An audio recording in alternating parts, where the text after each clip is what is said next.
Opo, Tola. Ayan, si Opo na naman, oh. Wala lang subak. Luya lang. Luya lang, luya lang.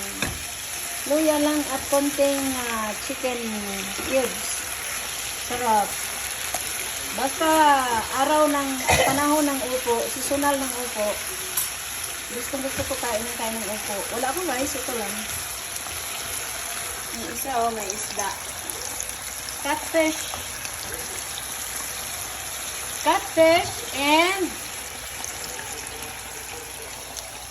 hashed potato. Hashed potato. Catfish. Opo lang akin versus hashed potato at catfish. Ayoko kumain ng catfish. Walang sarap. Ano kasi linghod eh. Hindi ko na pinatanggalan ng buto kasi ito bubot.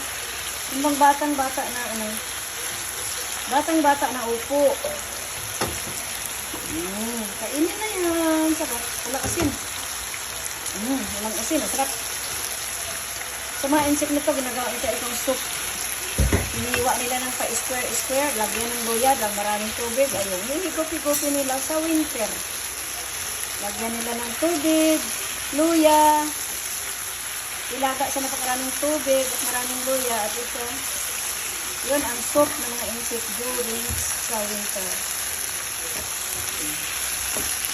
Ako naman gusto ko ganito lang. Kung minsan pasayan, kung minsan shrimp, kung minsan manok, kung minsan kung ano-ano lang. Kung minsan yung mga leftover, lagay ko dito. Ay ko na may sabaw. Pero masarap din pag may sabaw ito. Luto na yan guys. Kain na tayo. Bye!